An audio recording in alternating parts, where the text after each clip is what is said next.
الرحيم. اللهم صل على سيدنا ومولانا محمد وآله وبارك وسلم عليه. البحث الرابع في القياس، بحث څلورم په قياس کې دی چې دا تعدیت د حکم دی د اصل نه فرع ته په سبب د علت مشترکه باندې، یو علت متحده د اصل او فرع په منځ کې موجود او دا په مجرد لغت سره نه پیژندل په قوت اجتهادي سره پیژندل. لغت عربي باندې خو ډېر خلک پیږي، عام علما باندې پیږي، هغه دغه مستند شي دا قوت اجتهادي مرتبه چې الله چاته عطا کړی او شرایط د اجتهاد پکې موجود دي، مجتهدین د جملې نه الله پاک هغه ته دا قوت.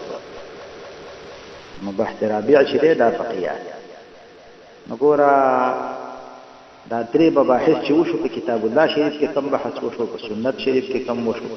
په اجماع د امت کې کم بحث وشو. سره اصول ثلاثه چاول دلیل کتاب الله شریف او سنت شریف او اجماع شریف. نو دا هو تاسو واورئ. اوس څلورم بحث په قیاس. نو د کتاب الله د حجیت نه هو مطلب دا دی چې دا څوک منکر نه دي او د حدیثو د حجیت نه بعد زندقان منکر دي، ولکه هغه رد تاسو تمام په کتاب او سنت کې کنه دا آیاتونه او د آیاتونه د قرآن مجید په حواله لتبین للناس واطیعوا الرسول صلی الله علیه وسلم او قل ان كنتم تحبون الله فاتبعوني يحببكم الله. نقص چې کوم دی په تراویح ده چې کوم دی دا څه ویل کېږي ومن يطع الرسول صلى الله عليه وسلم فقد اطاع الله. قال آیاتنا نبی علیہ السلام په اطاعت باندې دا د حجیت حدیث دی، د حجیت اجماع نه بعد زندقان منکر دي. نو دا غي دلایل د کتاب الله او د سنت نه تاسو سبب په بحث اجماع کې ذکر یو باغی کې آیات کریمه ده پیش ویل چې ويتبع غیر سبیل المؤمنین نوله ما تولى ونصله جهنم وساءت. او بل د حجیت د اجماع ده آیات کریمه چې هغه چې کوم دی دا څه ویل کې کنتم خیر امه اخرجت للناس. او بل د اجماع د امت لپاره چې کوم دی دغه حدیث مبارک دی چې لا يجتمع امتي على الضلاله فان اجتمعوا على الضلاله فانا بريء منهم وهم بريء مني. او بل دغه حدیث شریف کې چې ما رأى المسلمون حسنا فهو عند الله حسن. انا د فتراوه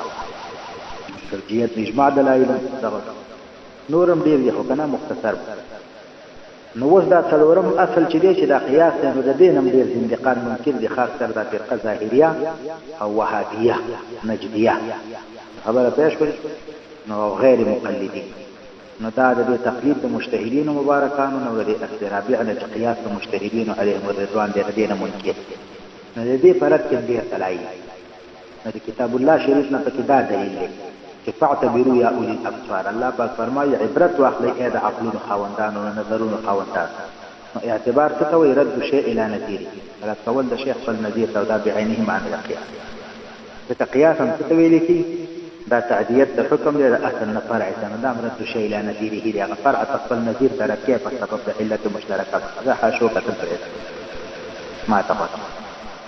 خبره دې ذکر ورسېد. نو مطلب دا دی چې لکه دغه چې کوم دی دا فاعتبروا یا اولی الابصار نه حجیت د قیاس ثابت شو. او بل د دې آیات کریمه نه چې اولی الامر منکم، الله وايي پتا ته چې څوک د دینی مشورې خاوندان دي نو دا غي اطاعت وکړي. نو په اصح قول کې دینه مراد علماء مجتهدین او فقهاء کرام. او دغه فاسألوا اهل الذکر ان كنتم لا تعلمون، اهل علم او اهل فقه والدين نه تاسو کوي نه پیدا هغه ته مراجعت او وجوب او دغه اطاعت کنه. او دغه شان د اولي الامر منکم یو معنی په علماء عارفین سره شوی د خپل زمانه او بل معنی په عادلانو بادشاہانو د اسلام شوی کنه. په جایز خبرو کې دغه اطاعت وشي. او دا اولي الامر منکم کې یو د اهل فقه والدین را حجیت د قیاس دینه بل ثابت شو. او بل چې کوم دی لکه یوم ندعو كل اناس بامامهم، قیامت پر ورځ به اراد د خپل مقتدا سره خاص امام د هدایت او امام د ضلالت. امام د ضلالت هغه د کفر امامان دي او د اهل بدعت گمراه فرقو، او امامان د هدایت چې کوم دي نو هغه څوک دي؟ اول انبیاء علیهم السلام او بیا د کامل وارثان علی تفاوت درجات کنه. ائمه د خدای چې امام او مقتدا شو په اقتدا وخت کې نو حجیت د قیاس او د لکه د تخصیص ثابت خبره به شو. دغه نور آیاتونه مبارکه خبره دې فکر ورسره او په حدیث مبارکو کې دغه حدیث کوم چې د اصول شاشي کې دلته وایي حجیت القياس د قیاس نه کوم دی لکه وهابیه او ظاهریه په کوم کې دی سوي وهابیان او غیره انتقال دی سوي نو یو بس خبره ده چې قرآن حدیث او قرآن حدیث او قرآن حدیث او فقه ته په کې ضرورت ده خانه چې ته قرآن او حدیث مانی او ته د قرآن او د حدیث نه مانلو دعوه کې نو په قرآن کې فاعتبروا یا اولی الابصار ویل شوی دی او په قرآن کې واولی الامر منکم ویل شوی دی او په قرآن کې فاسألوا اهل الذکر ان کنتم لا تعلمون ویل شوی دی او په قرآن کې کوم دی لکه لعلمه الذين يستنبطونه منهم ویل شوی دی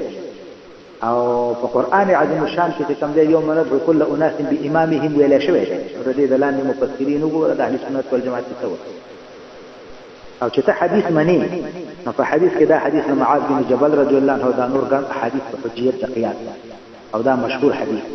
دا شوی اجتهد به دا ویل شوی نو دا تبع قرآن او حدیث نه منی ای وهابي او ای نجدي وته قرآن او حدیث منی نو په قرآن او په حدیث کې حجیت قیاس او حجیت کوم دی اجتهاد او حجیت تقلید مجتهدین او موجود دی خبره پېښ مداخله په خبره باندې دی دوکتای پېښ کړي چې قرآن کې راته او په حدیث کې راته او ولې دلایل د دین دوه دي چې تاسو په دې دوه کې دلایل د دین خو تلور اول کتاب الله هغه کې حکم ونمو به سنت هغه کې ونمو به کوم دی لکه څه اجماع او اجماع کې ونمو به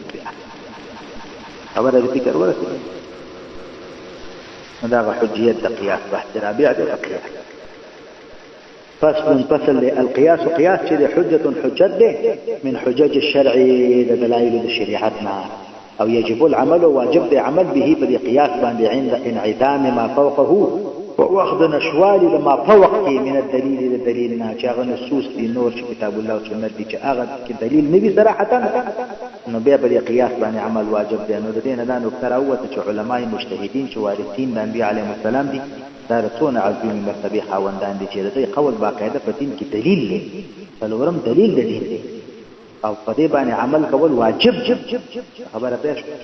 د وارثین څونه مرتبه ده څنګه عقیده د توحید ده او د رسالت ده نو دغه عقیده د وراثت خبره پېښ